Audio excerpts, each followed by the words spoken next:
Bismillahirrahmanirrahim. Assalamualaikum warahmatullahi wabarakatuh.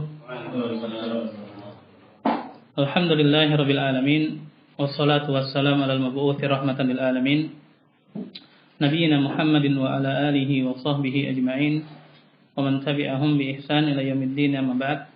Alhamdulillah Allah kembali pertemukan kita di majelis ini, majelis ta'lim guru.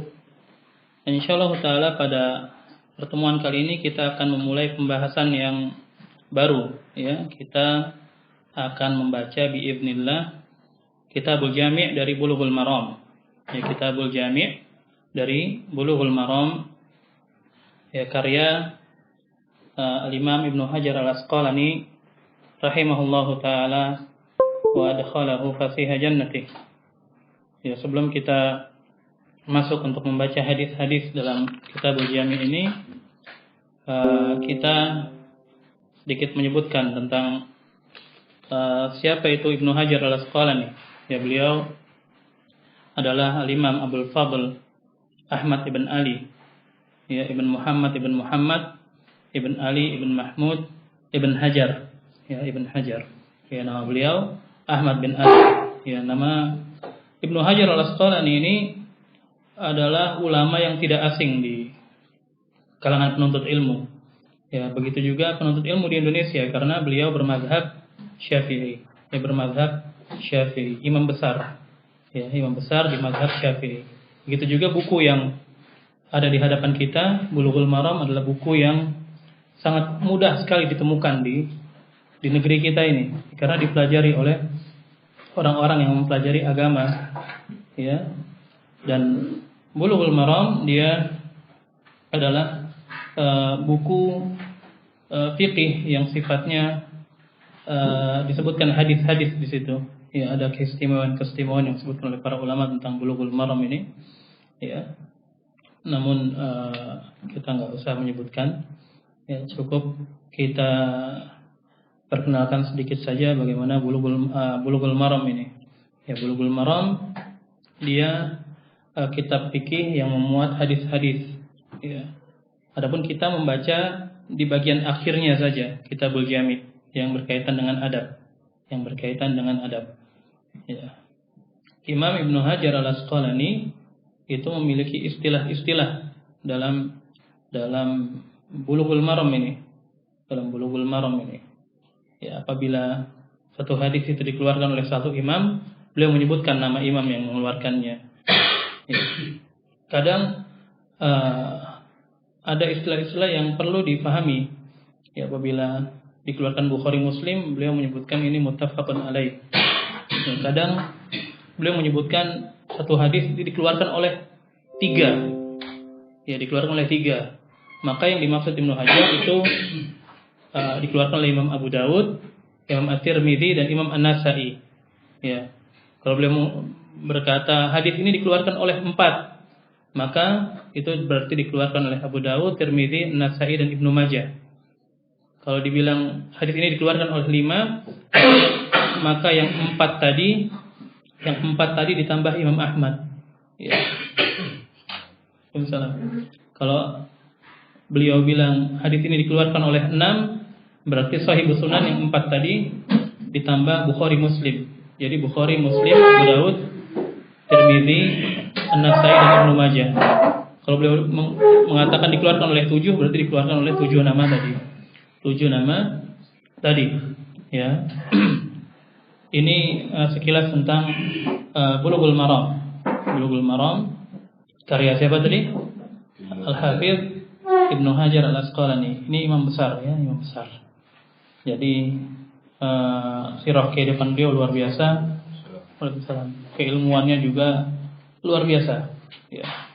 Beliau lahir tahun 773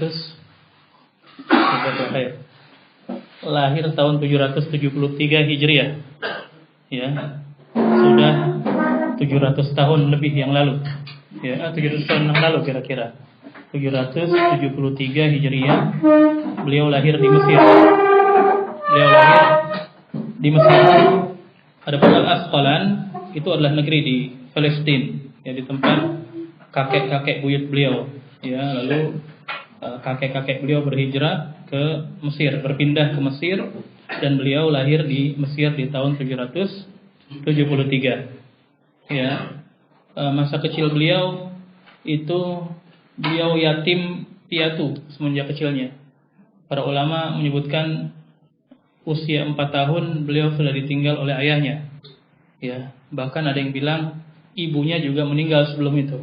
Ya, ini Masya Allah ya, penjagaan Allah Subhanahu wa Ta'ala kepada seorang hamba. Ya, nggak ada orang tuanya, yatim, nggak ada bapaknya, nggak ada ibunya, tapi Masya Allah jadi imam besar. Jadi imam besar. Ya, itu kita nggak usah terlalu khawatir dengan anak-anak kita.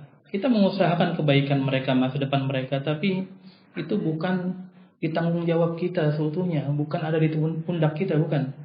Ya, Allah Subhanahu wa Ta'ala yang mengurus mereka, yang memberi rezeki mereka, yang memberikan mereka taufik. Ya. Di surat Al-Kahfi, ketika Nabi Musa pergi bersama Nabi Khidir, ya, ada beberapa kejadian. Di antara kejadiannya, Nabi Musa dan Nabi Khidir masuk suatu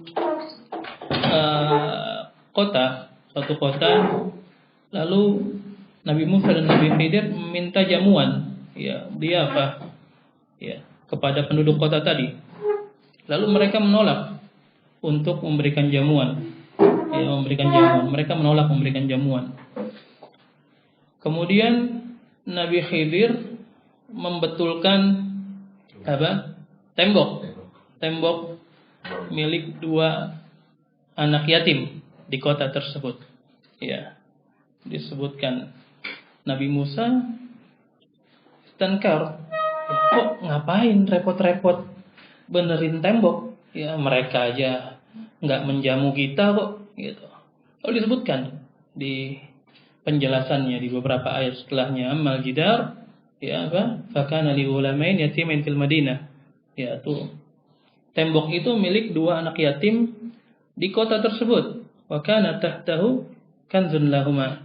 Ya, di bawahnya ada harta milik mereka berdua. Terus ada kalimat yang seakan-akan kalau nggak pakai kalimat ini juga nyambung ceritanya. Apa? Wa kana abuhuma salihah. Ya. Dulu itu bapak keduanya itu orang yang saleh.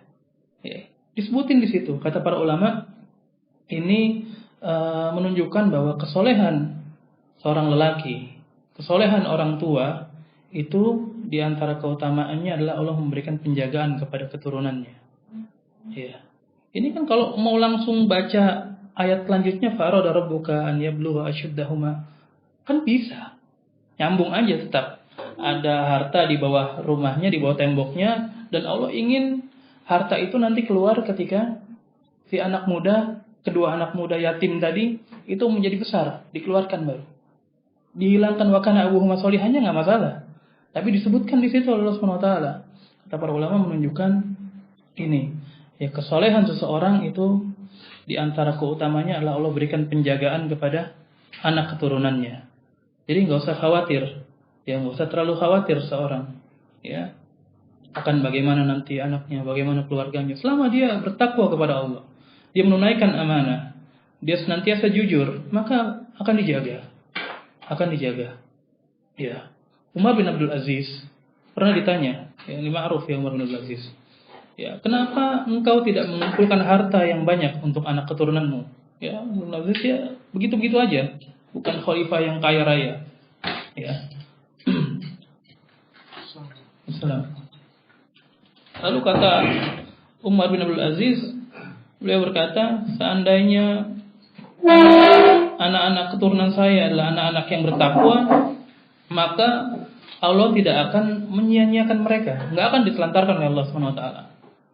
Lalu seandainya anak-anak saya adalah anak-anak yang durhaka kepada Allah dan Rasulnya, maka buat apa saya beri harta? Membantu mereka di atas dosa dan kemaksiatan. Ya, seperti itu. Jadi penjagaan kepada anak keturunan itu adalah di antara sebabnya seorang bertakwa kepada Allah. Di antara sebab orang bertakwa kepada Allah. Ya, kita saksikan ya, kawan kita ada yang wafat, lalu anak-anaknya sekolah-sekolah saja ya, satu batin. Ada aja rezekinya. Seperti itu. Dan kita dapati sirah para ulama, betapa banyak mereka yang tidak punya ayah. Imam Syafi'i, ya Imam Ahmad, jarang disebutkan. Bahkan para nabi dan rasul, Rasulullah SAW bahkan tidak melihat ayah beliau. Ya bagaimana Nabi Isa alaihi salam, tidak ada ayahnya malah. Bagaimana Nabi Musa, tidak pernah disebutkan ayahnya dalam Al-Quran, disebutkan ibunya saja. Jadi yang demikian ini tidak menghambat seseorang. Ya, banyak sekali para ulama, Imam Sufyan dan yang lainnya, ya, untuk membuat seseorang itu menjadi bermanfaat di tengah umat. Ya, apalagi kalau kita dapati ada anak-anak yang qadarullah masya fa'al, tidak punya ayah atau tidak punya ibu, maka besarkan hatinya, nggak masalah. Para ulama seperti itu, mereka jadi. Bahkan para nabi seperti itu, ya, besarkan hatinya. Tidak mengapa. Ya, tidak mengapa. Ya, para ulama ada yang menyebutkan, ya, sebab penulisan Bulughul Maram ini, jadi antaranya Asy-Syakhawi dalam Jawahir wad Durar, beliau menyebutkan bahwa sebab penulisan Bulughul Maram ini dikarenakan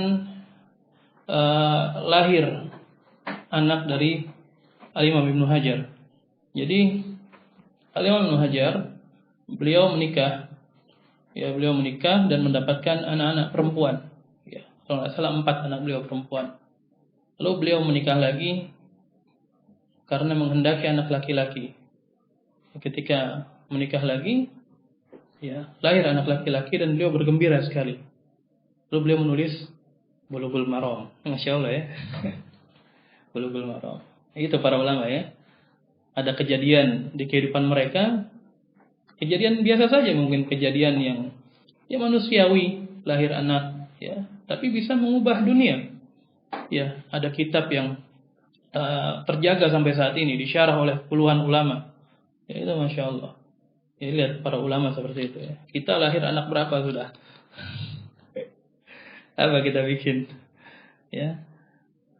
Jadi Bulughul Maram ini, bulugh itu mencapai, maram matlub, mencapai tujuan.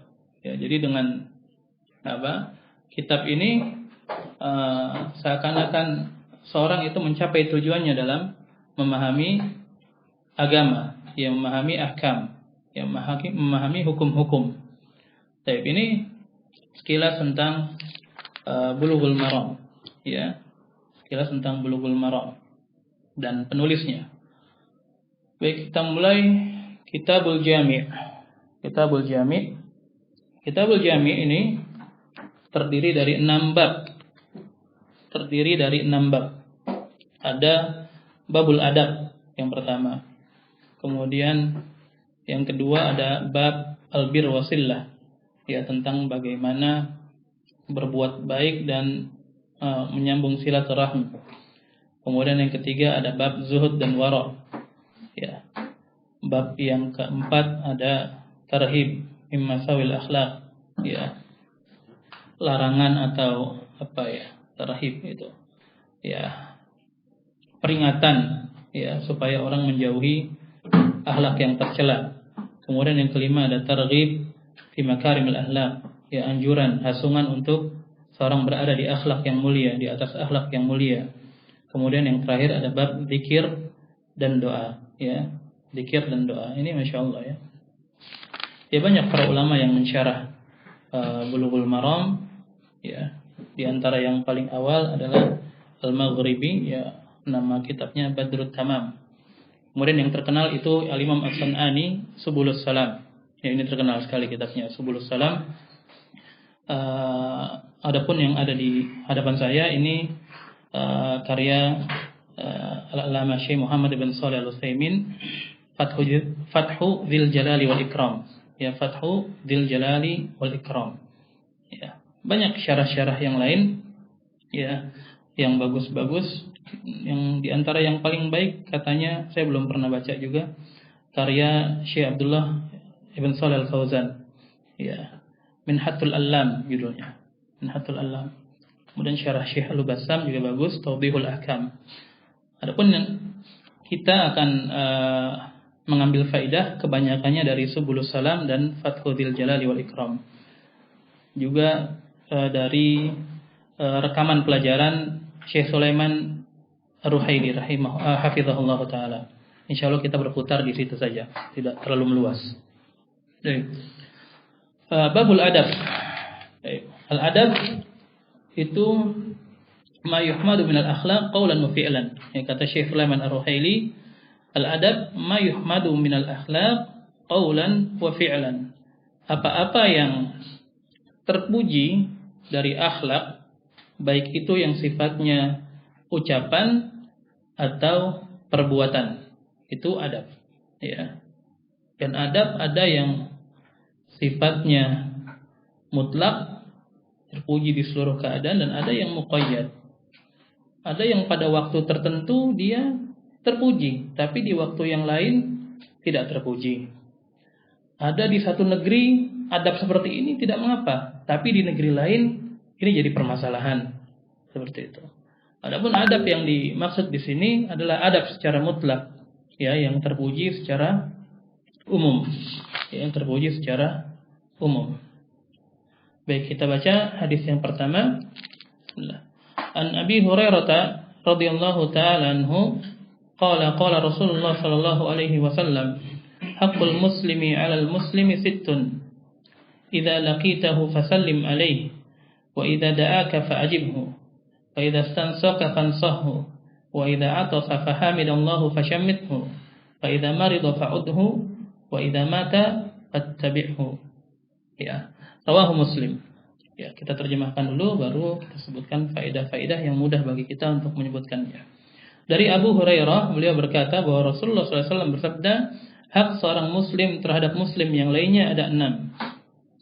Apabila engkau menjumpainya, maka ucapkanlah salam kepadanya. Apabila dia mengundangmu, maka penuhilah undangannya. Apabila dia meminta nasihat kepadamu, maka berilah nasihat kepadanya. Apabila dia bersin kemudian dia memuji Allah, maka bertashmitlah untuknya. Ya. Dan apabila dia sakit, maka kunjungilah dia. Ya. Dan apabila dia meninggal, maka ikutilah jenazahnya. Hadis diriwayatkan Imam Muslim. Ya, datang juga dari Imam Bukhari, ya, dan hampir tidak mungkin Imam Ibnu Hajar tidak mengetahui riwayat Bukhari di situ. Akan tetapi di riwayat Bukhari itu hanya menyebutkan 5. Ya. Tidak ada wa idza stansaha fansahu, tidak ada di situ di riwayat Bukhari. Tidak ada apabila dia meminta nasihat kepadamu maka berilah nasihat, tidak ada di Imam Bukhari. Jadi Al-Imam Ibnu Hajar dia mengambil yang paling lengkapnya redaksinya. Ini di antara bentuk kefakihan beliau. Baik, dari Abi Hurairah, ya. Nama beliau adalah, ada yang ingat namanya Abu Hurairah? Abdurrahman bin Sakhar Ad-Dawsi. Beliau sahabat Rasulullah SAW yang paling banyak meriwayatkan hadis. Ya. Beliau wafat sebelum tahun ke-60, tahun ke-57. Ya, ada riwayat bahwa beliau memang berdoa meminta untuk diwafatkan sebelum tahun ke-60. Ya. Ini dikarenakan pengetahuan beliau, ya, yang datang lewat Rasulullah SAW tentang bagaimana fitnah-fitnah yang terjadi pada tahun tersebut. Ya, Abu Hurairah Abdurrahman bin Sakhar, ya, sahabat yang paling banyak meriwayatkan hadis. Ya. Ada 7 sahabat yang disebut para ulama yang paling banyak meriwayatkan hadis. Ya. Wal muktiruna fi riwayatil athar Abu Hurairah yalihi Ibnu Umar wa Anas wal Bahru kal Khudri wa Jabirun wa zaujatun Nabi. 7 orang. Ya. Yang paling banyak meriwayatkan athar yakni hadis Abu Hurairah, kemudian diikuti oleh Ibnu Umar. Ya, Ibnu Umar, Abdullah bin Umar bin Khattab radhiyallahu ta'ala anhuma. Kemudian Anas bin Malik. Ya. Kemudian Al-Bahr ini Ibnu Abbas radhiyallahu ta'ala anhuma. Ya, karena keilmuan beliau seperti lautan. Kemudian Kal-Khudri ini Abu Sa'id Al-Khudri. Abu Sa'id Al-Khudri. Kemudian yang ke-6 Jabir bin Abdullah. Yang ke-7 zaujatun Nabi, yaitu Aisyah radhiyallahu ta'ala anha. Ya, ini 7 orang sahabat yang paling banyak meriwayatkan hadis Rasulullah sallallahu alaihi wasallam. Oleh karenanya musuh-musuh Islam itu begitu gencar menyerang Abu Hurairah. Karena kalau Abu Hurairah dijatuhkan, maka sekian banyak hadis nanti nggak terpakai. Ya, ada buku orang-orang Syiah, judulnya Abu Hurairah, pendusta pertama dalam sejarah Islam. Ya Allahul Musta'an. Ini kalau kaum muslimin yang awam termakan sama buku ini, berapa banyak hadis yang nanti itu Abu Hurairah nggak usah dipakai. Seperti itu. Bahaya sekali orang-orang Syiah ini. Ya. Dalam hadis ini beliau berkata, hakul muslim al muslim. Hak seorang muslim terhadap muslim yang lainnya. Ya, hak adalah sesuatu yang didapatkan dari orang lain. Yang kita dapatkan dari orang lain, itu hak namanya. Ya. Yang harus dipenuhi oleh orang lain. Sifatnya terkadang pemenuhannya wajib, terkadang sunnah saja. Ya. Yang jelas hak adalah sesuatu yang didapatkan dari orang lain. Ya, dan agama Islam ini menjaga hak-hak. Ya. Ada hak penguasa, ada hak rakyat, ada hak seorang suami, ada hak seorang istri, ada hak orang tua, ada hak anak. Ya. Dan seorang yang adil, dia itu menempatkan sesuatu pada tempatnya. Ya. Seorang ketika dia masuk kepada penguasa, dia sampaikan hak-hak rakyat. Dia sampaikan hak-hak rakyat. Dia sebutkan kewajiban-kewajiban penguasa terhadap rakyatnya. Ketika dia berhadapan dengan manusia pada umumnya, dia sampaikan hak-hak penguasa supaya mereka menunaikan hak-hak si penguasa. Jangan terbalik. Sebagian orang-orang yang ingin mencari muka di tengah manusia atau mencari muka di tengah penguasa, mereka balik. Ya. Ketika mereka menghadapi penguasa, mereka sebutkan hak-hak mereka. Ya, supaya mereka senang. Ketika mereka menghadapi manusia, rakyat secara umum, mereka sampaikan, ini hak-hak rakyat itu seperti ini yang harus dipenuhi penguasa. Ya, akhirnya dia dapat dukungan. Sementara keadaan penguasa dan keadaan rakyatnya tidak menjadi baik. Karena kita itu dituntut untuk menunaikan kewajiban. Ya, bukan kita itu ditanya nanti, haknya kamu udah terpenuhi belum? Enggak. Ya, kita ditanya tentang kewajiban-kewajiban kita. Ya, demikian juga hak orang tua. Kalau kita berhadapan dengan orang tua, kita sampaikan hak anak-anak.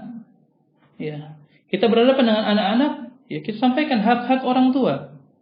Ya, kalau kita berhadapan dengan orang tua, kita sampaikan hak-hak orang tua. Belum lagi yang di hadapan kita adalah orang tua yang kurang pas pemahamannya, mereka akan menuntut terus kepada anak-anaknya. Ya, menuntut terus. Yang dia tuntut adalah haknya. Demikian juga anak-anak terkadang kurang pas pemahamannya, ketika tahu hak-hak dirinya, ya yang dia tuntut adalah haknya. Demikian juga suami istri. Ya, dapatnya sebagian orang ketika bicara dengan perempuan, ya para wanita, para akhwat, mereka sampaikan banyak-banyak hak-hak istri. Nah, ini repot nanti. Ya, dia pulang kajian dengan rekaman suaminya diberondong. Nggak pas. Harusnya dia sampaikan hak-hak suami itu apa. Ya, demikian juga dia berbicara kepada para laki-laki, dia sampaikan hak istri itu apa. Jadi sesuai dengan porsinya. Adil seorang, nggak ada cari muka. Ya ingin memperbaiki ini namanya. Ya ingin memperbaiki. Jangan ingin mendapatkan kecondongan hati-hati manusia. Ya di sini disebutkan hak secara umum, ya ini hak yang lebih luas lagi, hak muslim terhadap muslim yang lainnya. Baik. Idza laqitahu fasallim alaihi. Apabila engkau bertemu dengannya, maka ucapkanlah salam kepadanya. Ya. Apabila kita bertemu dengan seorang muslim, ya maka dia berhak mendapatkan salam dari kita. Ya, berhak mendapatkan salam dari kita. Ya, kalau kafir bagaimana? Kalau kafir datang larangan dari Rasulullah SAW, la tabda'u al-yahud wan nasara bis-salam. Ya. Jangan kalian mulai mengucapkan salam kepada Yahudi dan Nasrani. Ya, apabila kalian bertemu di jalan, fadharuhum ila abdiyaqiha, maka doronglah ke tempat yang sempit. Ya, maksudnya kata para ulama, ya, banyak yang keliru memahami hadis ini. Ada yang bilang kalau ketemu orang kafir didorong. Ini keliru nih, belajarnya asal baca aja tanpa syarah para ulama, tanpa guru.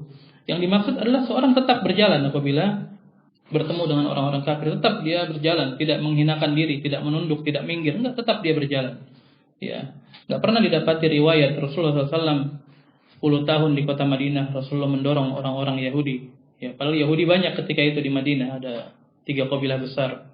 Ada Bani Qainuqa, ada Bani Nadir, ada Bani Quraidah. Enggak ada riwayat Rasulullah SAW mendorong orang-orang Yahudi ke tembok atau ke parit-parit, enggak ada. Para sahabat pun enggak ada yang seperti itu.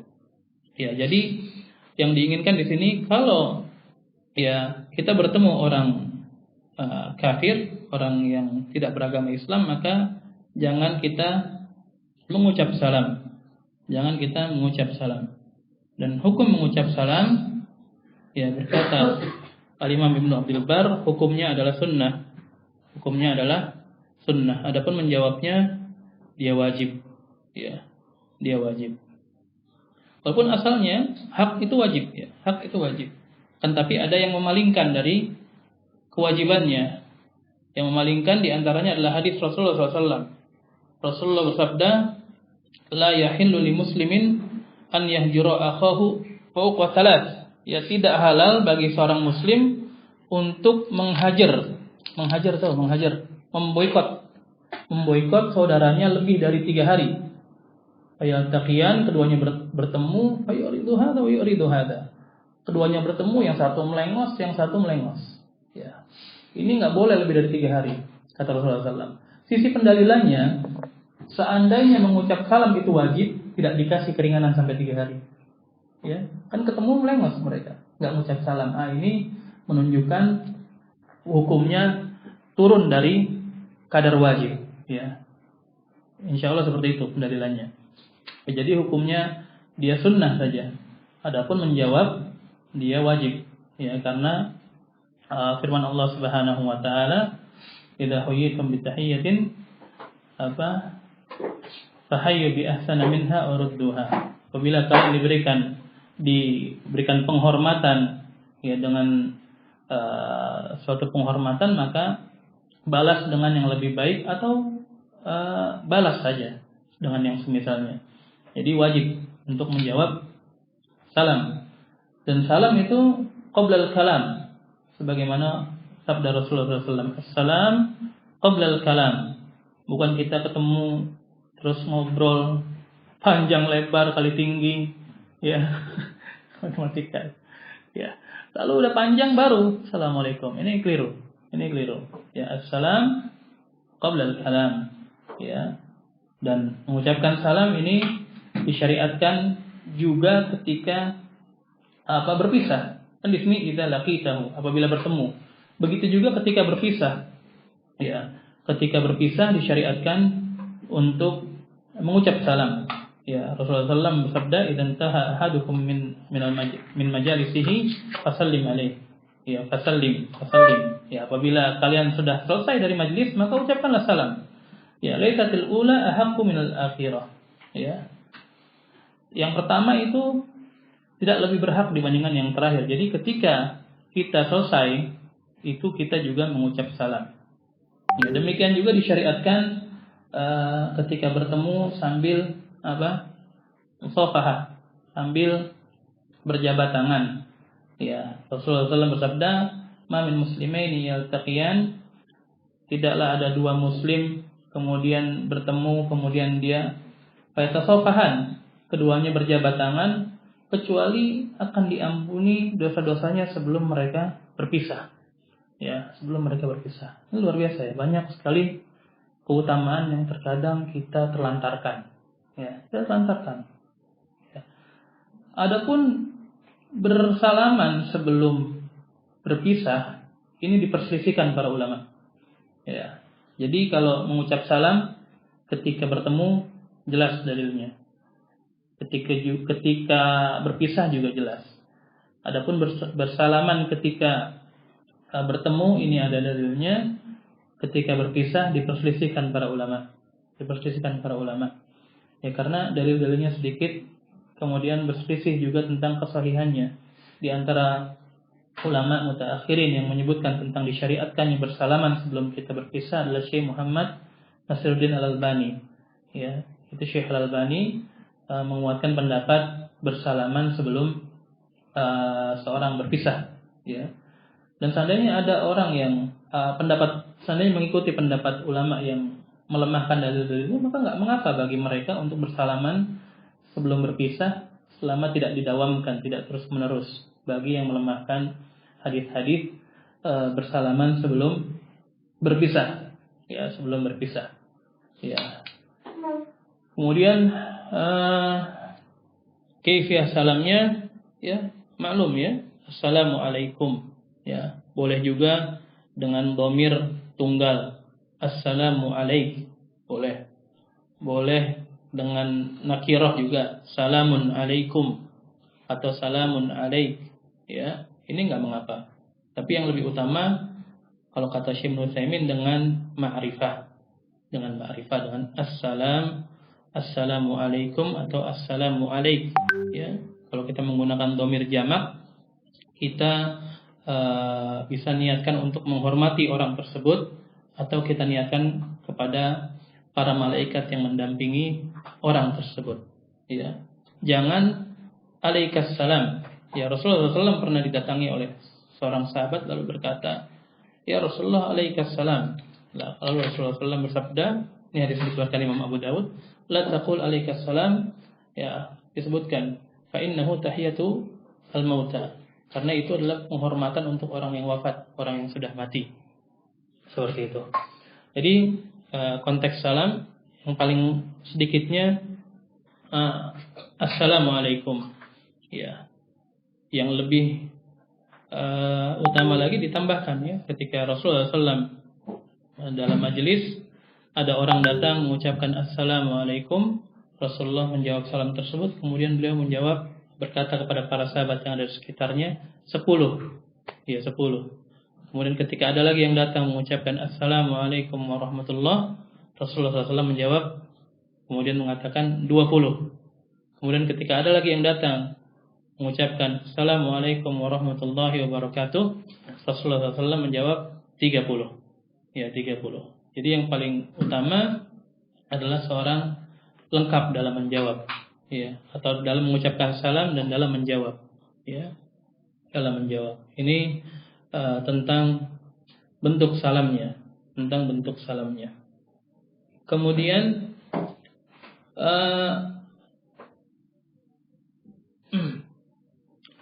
apabila orang kafir mengucapkan salam kepada kita, ya, itu bagaimana? Nah, ini disebutkan oleh Syekh Ibnu Utsaimin, dirinci. Apabila mereka jelas-jelas mengucapkan salam, assalamualaikum, maka kita jawab dengan yang semisalnya, waalaikumsalam. Ya, kata Syekh Ibnu Utsaimin, kalau dia salamnya jelas. Tapi kalau geremeng-geremeng, ya, seperti perbuatan orang-orang Yahudi di Madinah ketika itu, mereka mengucapkan assalamualaikum. Assam itu artinya racun atau kematian, yang bermakna dengan itu. Assalamualaikum. Lalu Rasulullah SAW hanya menjawab waalaikum, seperti itu saja. Jadi dilihat, kalau mereka mengucapkan salamnya jelas, maka dijawab dengan yang semisalnya. Jangan dilebihkan. Ya, tapi kalau tidak jelas, maka dia cukup waalaikum. Ya, waalaikum saja. Ya, ini apa-apa yang kita ketahui jangan dijadikan sebatas pengetahuan saja. Ya, diamalkan. Seorang masuk ke rumah, ya, masuk ke rumah dia mengucapkan salam, ya. Walaupun rumahnya kosong. Ya, disebutkan oleh Imam Al-Bukhari dalam Adabul Mufrad, ya, dari Ibnu Umar kalau tidak salah, ya. Apabila seorang masuk ke rumah kosong, maka dia mengucapkan assalamu alaina wa ala ibadillahis salihin. Ya, assalamu alaina wa ala ibadillahis salihin. Ini kalau rumahnya kosong. Terlebih lagi kalau rumahnya ada isinya. Ya, ada anak-anak kita, ada istri kita. Ini kan banyak keutamaan salam, ya. Jadi sebab seorang itu saling mencintai, ya, bahkan di antara sebab seorang dimasukkan ke surganya Allah Subhanahu wa taala. Jadi sebarkan salam. Ya. Jadi di antara bagian keislaman yang utama. Ya, Rasul ditanya, ya Rasulullah, Islam apa yang paling utama? Kata Rasulullah SAW, "Antut'imut ta'am", kamu kasih makan ke orang lain, "wa antaqra'as salam ala man arafta wa man lam ta'rif". Ya, kamu kasih makan ke orang lain, kemudian kamu ucapkan salam kepada orang yang kamu kenal dan tidak kamu kenal. Ya, ini ditanamkan nih ke anak-anak juga. Kalau ada orang yang ciri-cirinya kemungkinan besar dia adalah seorang muslim, maka ucapkan salam. Ya, beli makanan yang jual muslim. Di gerobaknya ada ayat-ayat Al-Qur'an, ya. Terlepas hukum menempel ayat-ayat di situ, jelas ini muslim. Ucapkan salam. Ya, jangan beli, "Bang, kasih duit pergi doang gitu doang." Ucapkan salam. Ucapkan salam. Ya, ajari anak-anak kita mengucapkan salam. Ya, kalau kita nggak mampu bikin buku kayak Al-Imam Ibnu Hajar, ya minimal ngajar-ngajarin yang kayak gini nih. Ya kan? Mereka ucap salam terus, jadi tabungan kebaikan untuk kita juga nantinya. Mengucapkan salam. Ya, ketika masuk rumah, ya. Ketika pergi, ya. Diucapkan salam kepada istrinya. Ya, orang yang berhak mendapatkan pergaulan yang baik dari dirinya, diucapkan salam kepada anak-anaknya, jangan pergi-pergi aja. Ya. Enggak diketahui perginya. Enggak pernah salam. Yang jelas kalau motornya udah nggak ada, oh udah pergi dia. Indikatornya motor sama sendal aja udah. Nggak salam. Ya, begitu juga kalau datang nggak tahuan. Tiba-tiba udah nyelonong aja sampai meja makan. Ya, nggak salam. Ini perkara yang harusnya diubah. Ya, seorang bersemangat mengucapkan salam. Ya, jangan dia menunggu untuk disalami. Ya, memang ada tartib. Ya, yang kecil mengucapkan salam kepada yang besar. Ya, di beberapa hadis lagi ada tuh. Yang kecil mengucapkan salam kepada yang besar, yang berkendaraan kepada yang berjalan, yang berdiri kepada yang duduk. Seperti ini ada memang. Tapi ini idealnya. Idealnya seperti itu. Kalau yang kecil tidak mengucapkan salam, maka apa salahnya kita mengucapkan salam terlebih dahulu? Ya. Jangan karena merasa ustadz, ya. Lalu ketika siswa tidak mengucap salam, ya sudah nggak salam. Ya, atau wah saya tunggu nih dia ngucapin salam nih. Oh, ketemu saya tungguin. Dia nggak ngucap salam, lewat akhirnya. Ya, lewat akhirnya. Ya, hilang kebaikan. Ya, hilang kebaikan di situ. Ya, seorang jangan melihat dirinya orang yang harus dimuliakan dan semisalnya. Rasulullah SAW, ya, itu mengucap salam kepada anak-anak. Ya, Anas bin Malik kalau bertemu anak-anak kecil itu mengucapkan salam kepada mereka, mengusap kepala-kepala mereka. Lalu mengatakan, dulu Rasulullah melakukan ini. Ya, ketemu anak-anak kecil ucapkan salam, apalagi diusap kepalanya. Ini membuat anak-anak kecil itu senang berada di dekat orang-orang solehnya dari suatu kaum. Jangan jadi orang yang bengis. Ya, anak-anak takut. Wah, itu ada takut. Ini enggak membuat anak-anak itu senang berada di sekitar orang-orang solehnya kalau seperti itu. Ya, tapi kalau kita ramah sama anak-anak, ya ini mereka akan senang, akan lebih mudah untuk mengambil wejangan dari kita, lebih mudah untuk meniru kebaikan-kebaikan yang ada pada diri kita. Ya, jadi jangan menunggu. Ya, jangan menunggu. Rasa kita punya kedudukan, wah, ini ada ketemu nih, lihat dari jauh nih, seperti apa nih. Dia salah enggak nih? Saya tunggu lewat akhirnya. Ini tidak pantas ya bagi orang yang sudah mempelajari ilmu, apalagi orang-orang yang menisbahkan diri kepada manhaj salaf. Ya, para sahabat mereka kalau berjalan, mereka berjalan sama-sama, terpisah satu pohon atau satu tembok, terpisah mereka, ketemu lagi mereka salam. Ya, saking semangatnya mereka dalam mengucapkan dan menyebarkan salam. Ya, dalam mengucapkan dan menyebarkan salam. Jadi salam itu disebarkan, dia menimbulkan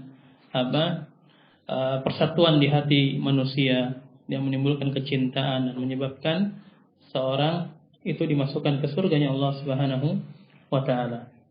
Adapun salam kepada lawan jenis itu diperbolehkan selama tidak tidak ada fitnah di belakangnya. Ya, tidak ada fitnah di belakangnya. Ya, kalau dia berakibat fitnah yang timbul di belakangnya, maka jangan. Ya, apalagi timbul keharuman di belakangnya, maka jangan. Ya, dikarenakan mengucap salam hukumnya apa tadi? Sunnah. Ya, kalau kita melakukan perkara yang sunnah lalu timbul keharuman, ini bukan orang yang punya fikih di situ.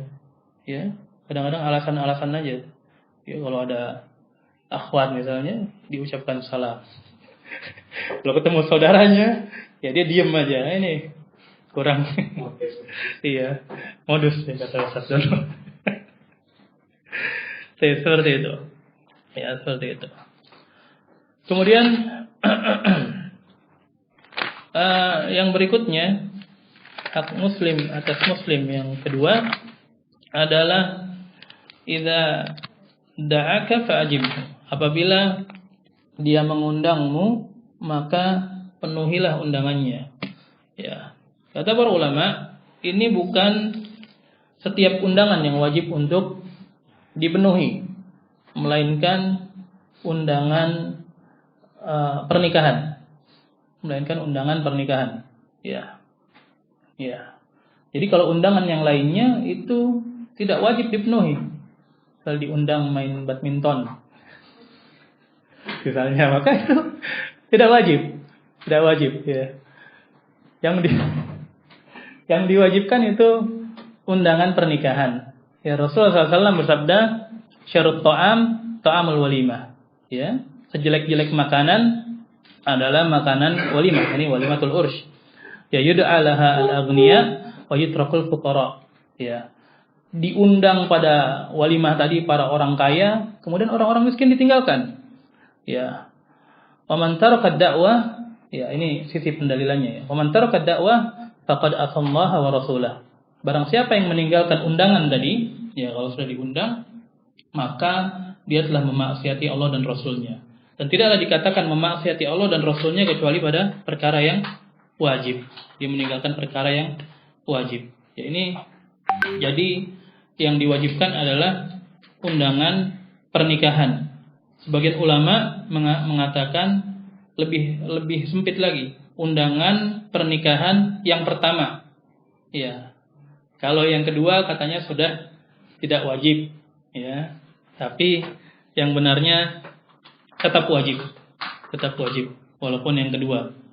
Jadi kalau antum mau undang lagi, insya Allah ana datang. Insya Allah ana datang. Ya. Kemudian yang perlu diperhatikan ketika seorang mendatangi atau mengijabahi undangan adalah keikhlasan. Ya. Karena ini adalah ibadah. Ya, jangan nggak enak dia dulu. Saya undang dia datang. Ya, kalau saya nggak datang nanti kesannya gimana? Ini namanya bukan keikhlasan. Ya, bukan keikhlasan tapi sekedar balas budi saja. Bahkan ada yang sampai detail sekali. Wah, dulu dia ketika kita undang dia kondangannya 500.000. Ada, dicatat loh. Sebagian orang seperti itu. Dicatat. Kalau gitu kita ke sana kita tambahin 100.000, 600. Nah, ini seperti ini, motif-motif seperti ini akan mengurangi bahkan menghilangkan keikhlasan. Iya enggak? Jadi datangnya itu nggak enak dulu pernah dia diundang datang. Kalau saya nggak datang gimana? Ini hati-hati. Ya, harus ikhlas, ini ibadah. Ya, ini ibadah. Ya, harus ikhlas, ya. Beradab dengan adab yang baik, bukan malah menggibahi orang yang sudah memberi dia makan. Ya, diberi jamuan malah digibahi, enakan kondangan di tempatnya si fulan. Nah, ini banyak nih ibu-ibu, nih hati-hati. Ya, sering pulang kondangan malah diomongin tuh.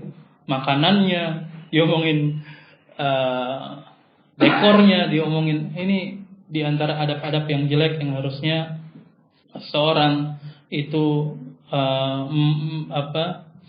menjaga dirinya dan mengingatkan keluarganya dari perkara yang demikian. Ya. Bagaimana kita diundang makan, dijamu, lalu kita gibahi di situ? Ya, ini jelek sekali. Kemudian di antara adab-adab yang diperhatikan ketika menghadapi atau menerima undangan adalah kemungkaran. Apabila ada kemungkaran yang ada di walimah tersebut, maka seorang boleh untuk tidak datang. Ya, boleh baginya untuk tidak datang. Ya, misalnya ada apa musik-musik atau ada khamar disajikan di sana, maka tidak datang di situ tidak mengapa. Ya, tidak datang di situ tidak mengapa. Ya. Allah Subhanahu wa taala berfirman dalam surat An-Nisa, "Faqad nazala 'alaikum fil kitab an idza sami'tum ayatillahi yukfaru biha wa yustahza'u biha la taq'udu ma'ahum hatta yakhudu fi haditsin ghairi." Ya, apabila telah diturunkan kepada kalian dalam Alkitab, apabila kalian mendengar ayat Allah dikufuri atau diperolok-olok di situ, maka jangan kamu duduk bersama mereka sampai mereka berpindah ke pembahasan atau pembicaraan yang lainnya. Lalu disebutkan di akhir ayat, innakum idzan mithluhum. Kalau kalian seperti itu, duduk-duduk di situ tempat kemungkaran, kalian sama seperti mereka. Kalian sama seperti mereka. Ya. Ini kalau kita sudah berada di tempat saja kita suruh pergi. Lalu kalau diundang ke tempat itu kayaknya kurang pas kalau kita malah justru datang. Ya, kalau kita justru datang tidak pas. Ya, di antara sifat ibadur rahman di akhir ayat surat Al-Furqan disebutkan, ladzina la yashhaduna az-zur, mereka yang tidak mempersaksikan az-zur. Ya, di antara penafsirnya dosa-dosa. Mereka mempersaksikan di situ. Kalau ada yang seperti ini, kalau mau datang tujuannya dua. Inkarul munkar dengan menjawab undangan. Kalau tidak bisa inkarul munkar, nggak usah datang. Gimana kalau gitu caranya? Ya kita bisa cari-cari cara. Kalau kita mau menjaga hubungan bisa datang sebelumnya, 1 hari sebelumnya atau sesudahnya. Ya kita sampaikan uzur-uzur kita. Ya tentunya juga dengan tidak berbohong, tapi dengan kalimat-kalimat yang baik untuk menjaga hubungan antar kerabat, ya atau hubungan persaudaraan antar ikhwan ataupun akhwat seperti itu. Sampai jam berapa? Sudah 10. Baik, karena waktunya yang sudah sempit sekali, maka kita cukupkan dulu sampai di sini. Insyaallah faidah dari hadis-hadis ini kita lengkapi pada pertemuan yang akan datang. Apabila ada pertanyaan, dipersilahkan. Apabila dimudahkan untuk menjawabnya, kita akan coba menjawabnya. Kalau tidak ada, kita tutup dengan doa kafaratul majlis.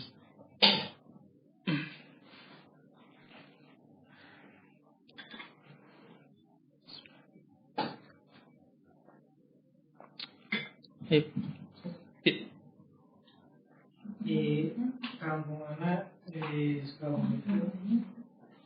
Ya Allah. Ada lagi? Yakfi ya, cukup kita cukupkan. Jazakumullahu khairan ala husnil istima'. Naktafi bihadza. Sallallahu ala nabiyyina Muhammadin wa ala alihi wa sahbihi wa sallam.